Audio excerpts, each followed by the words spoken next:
Hi guys, this is 2D. Welcome to my channel. So, Guilty Gear Strive just had its second Team of 3 beta, and I want to show you guys what's changed. So, they've added this skill customization menu, where you can now choose between different roles. In the original beta, all we had access to was the Vanguard role and 8 skills. Now there's 5 roles and 32 skills. Synergist focuses on buffing, Vanguard is offensive spells, blasters like range spells, raiders like disrupting spells, and medic of course is healing. And within these roles you can also customize each individual skill for your loadout. So I'm going to show you those skills now. Crimson Vern was one of the skills in the original beta. Still does the same thing, it's just like an area of effect burn. Risky Bomb is a new one. This is basically like Faust's bomb. It can hit both players as well.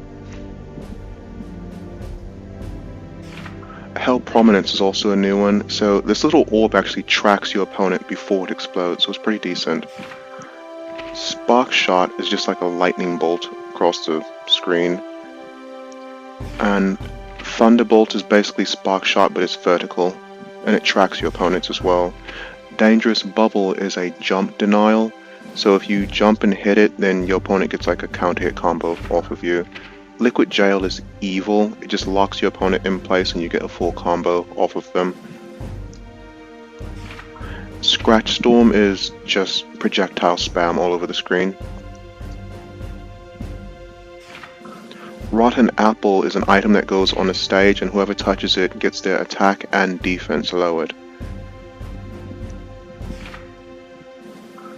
Power Gale blows your opponent across the screen so it can interrupt their combos or their block strings. Black Hole is basically Biken's Tether.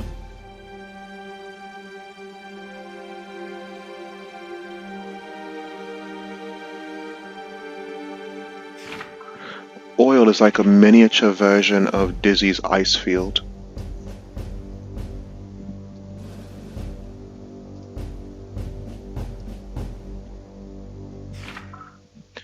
Poison Banana is like an item that if anyone touches it, they get poisoned and you can later slip on a banana pill.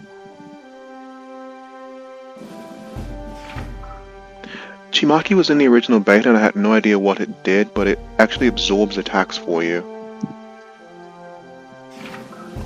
Dispel just negates any lingering skill that your opponent uses.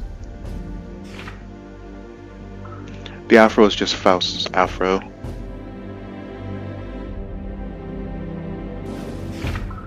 So Healing Aura was in the original game as well, it just recovers between 12 to 16% of your health. Healing Drink is an item that does the same, you throw it out on the stage and have to pick it up and it recovers health. They have the same thing for Energizing Aura, which recovers Tension Gauge. And there's the item that you throw out that you have to pick up and it also recovers Tension Gauge. And they have the same thing for Burst Gauge. Recharge Aura recovers some of your Burst Gauge. And there's the item that you throw out that you have to pick up that recharges your burst gauge as well. So Protect Alpha is really good, it shields you from all strike damage while healing you at the same time. And there's Protect Beta, which is the same as Protect Alpha except it shields you from projectiles while healing you.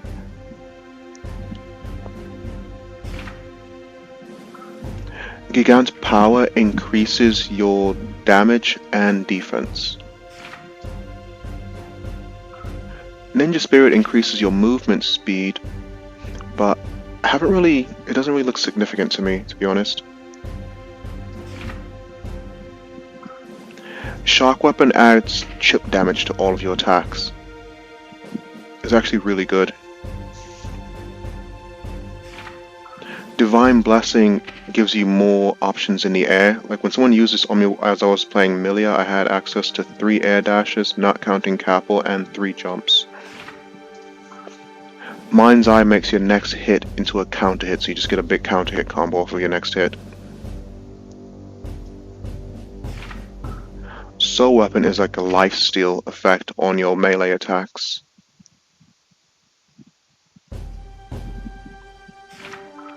Basilisk weapon adds a poison effect onto your melee attack, so you hit one time and it poisons your enemy. And Overclock slowly drains your health for positive bonus. So these are all the skills. I'm going to jump into the first match and talk about what's different there. The first change I wanted to talk about was the assist. So in the first beta, the assists were 100% invincible, so they would jump onto the screen, do their attacks, and there was nothing you could do about it. You couldn't interrupt them, you couldn't knock them off the screen, you had no way to fight back against them, so your only option was to avoid them or block when they were on the screen, and the assist would just take over the combat, and basically the main character would just have to score the final hit to win the round. Well, now the assists can actually be knocked off the screen, and they can be knocked off the screen by any attack. You'll actually see me do it a couple of times, knocking Batman off the screen by accident while I'm attacking Johnny. That's how easy it is to eject the assist from the screen and reset their cooldowns. So you have to be a lot more cognizant about when you actually use your assists now. Certain assists are good for when you're on defense and you're blocking. Assists that have some sort of armor or invincibility, like Potemkin has Heat Tackle, which has a hit of armor, so you can like take a hit and still get the enemy off of you. Or like Soul's Volcanic Viper is an invincible assist. Milia is an example. She doesn't have any assists that have armor or invincibility, but she can be used when you're on offense. So if your teammate has the opponent in block stun, Milia can come in and create like an unblockable high-low mix. For example, if Potemkin uses Mega Fist at the same time as Milia uses her down assist, which ends with Iron Savior, that creates an unblockable high-low mix-up.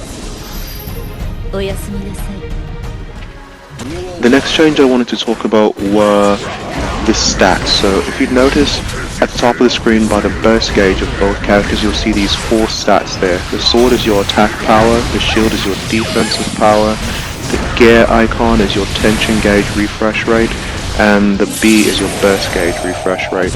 And these stats are influenced by what role you pick and what skills you have selected for your equipment.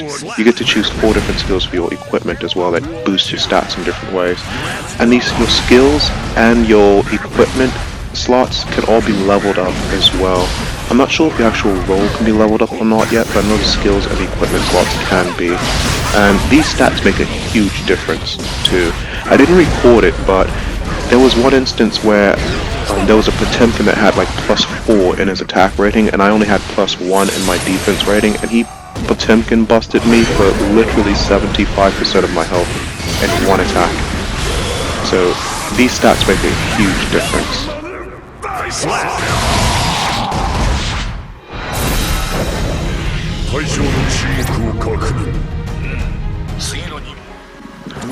A little bit more about being in the assist role.